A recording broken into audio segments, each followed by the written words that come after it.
Hello guys! Welcome sa aking YouTube channel. So for today's video, i-share ko sa inyo ang akin na namang tatay. So ayan guys, dahil nga nagpapasko na, o diba? Nag-arrange siya ng kanyang Christmas tree. So yung Christmas tree pala na yan is ano lang yan, yung kahoy. Alam mo yung puno, yung sanga ng kahoy, pinuputol niya. So ayan, tingnan niyo guys, dami namin sinampay. Paikot yung yung mga Christmas light. So yung tatay ko lang nag-aayos niyan. Yung tatay ko talaga na galing talaga yan siya mag-ayos pagdating sa mga ganyan-ganyan. Yan, tignan mo yung ano niya, yung sanga ng kahoy, ginawa niyang Christmas tree. Oh. Ganyan yung tatay ko, siya talaga nag-arrange ng mga ano namin pag may yung alam niyo yung mga mga design siya, mahilig diyan, mahilig ayos. Yan, ganyan yan yung tatay ko. Nakakatuwa lang kasi nga ano siya, yung kumbaga kung ano yung ano niya, gagawin niya talaga yan. Hindi niya pag sinabi yung gusto niyang gumawa ng Christmas tree, gagawa siya. Kasi one time nga guys, nung nakaraang taon, kinuha din siyang gumawa ng Christmas tree doon sa sa school ng mga anak ko. Kasi mayroon kasi tawag na ng contest ng mga Christmas trees. Ayan, siya ang gumagawa. Siyempre kasi mga para naman kahit paano yung mga anak ko naman ang kasi ang flashlight bibigyan na nigya. Ay kinabang siya. Siya nagsikap siyang gumawa sa mga project ng mga anak ko. Siyempre yung bahay namin guys, medyo hindi pa nga yan kasi nisira yan nung bagyong Odette. Medyo pa masyado yan, hindi pa masyadong naayos. Kasi wala pang budget. So yan. Marami lang kaming mga nakasampay kasi naglalabang nga si mama. Ha? Oh. O diba guys, ang ganda ng Christmas tree. Paskong Pasko na talaga sa Pilipinas guys, as in, Paskong Pasko na talaga. Ay, sarap sana soon sa Pinas na ulit ako magpapasko. Ay, diba sarap sa pakiramdam pag ganyan magkita mo, paglabas mo ng bahay, ayan, may mga kumukuti-kuti tap. So, yan. Yan na nga guys, Tall Team Lintik nga pala, shoutout sa inyong lahat guys. Hindi ko na kayo sasabihin kasi hindi ko naman kayo maalala. Kasi ako naman ay makakalimutin. So yan, matanda na kasi Aketch. Katong usapod ka na usay. Kasi yung tatay ko is na pumasok siya sa kusina, sa loob kasi nga hinahanap niya yung yung hinahanap niya doon at ginulang ata yung kanyang pang-decorate sa kanyang Christmas tree. Gabi niya ginagawa yan guys kasi para malalaman niya kung anong pagka-itsura na yung kanyang Christmas tree. Kasi pag umaga nga naman, hindi naman makikita ko talaga kung ano yung niya. Kung anong yung itsura niya, diba? Kaya kailangan talaga sa gabi talaga gagawin yun. Ay, yung nanay ko naman yung nagbibideo sa kanya. Mamatay man noon. Ayan. Hindi ko alam kung kinuha ang tatay ko sa loob ng kusina kasi pumasok siya sa loob ng bahay namin. Sa loob ng bahay namin dito ko hindi pinabibidyo kasi nga Atuwa ba na? Makaalat at hindi naman makalat yung loob pero nga medyo sira-sira pa yung bahay namin. Hindi pa nga kasi maayos-ayos na kasi wala pa nga tayong paayos. Wala pang budget. Wala pang budget. Yan ang buhay probinsya guys. So, ayan na nga yung tatay ko guys ay yung poste pala ng namin, yung alam nyo yung poste ng terrace namin, nilagyan niya din ng ganyan. Kanang flashlight dito.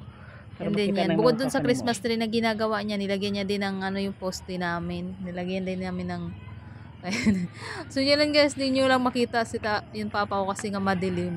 Alam nyo naman tatay ko, color black, same ko. Diba? Ganun napakasipag yung tatay ko talaga. Nakaka-proud talaga guys bilang isang anak. Nakaka-proud talaga.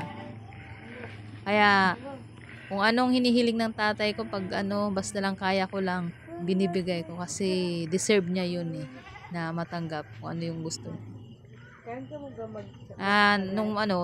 Nung kairang birthday niya, ayun, gusto niya, sabi niya sa akin, napapagod na daw siya kakaakyat doon sa bundok. Sakit na daw yung paa niya. Ay, syempre naman, itnawa ko, ayun.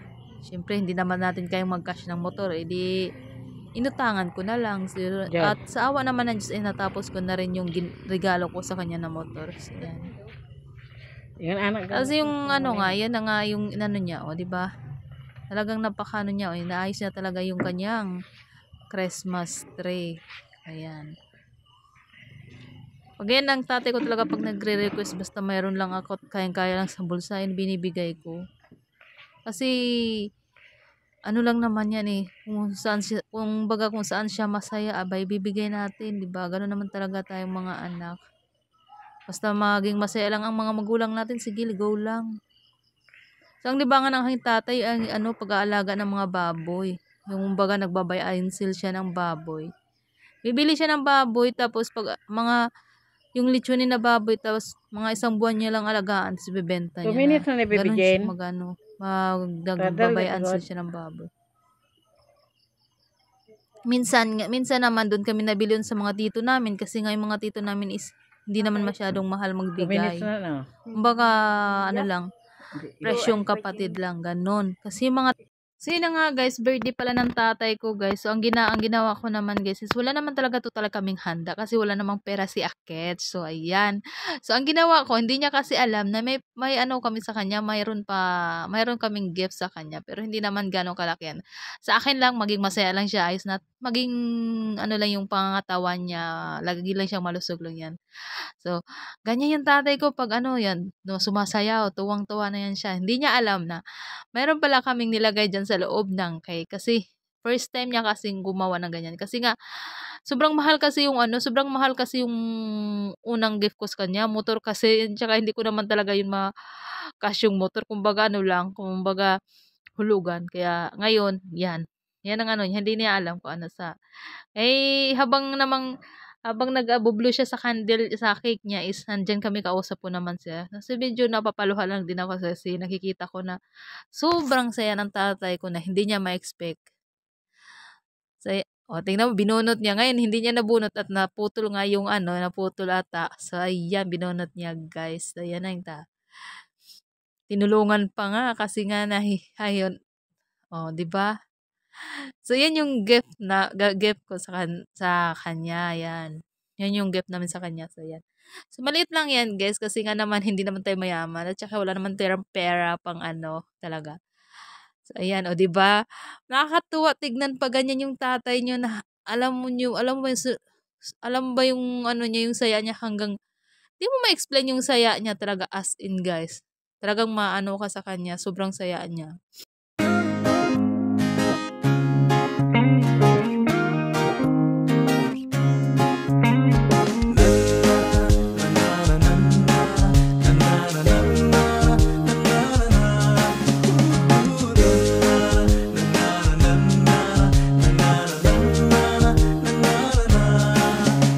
Happy birthday to you.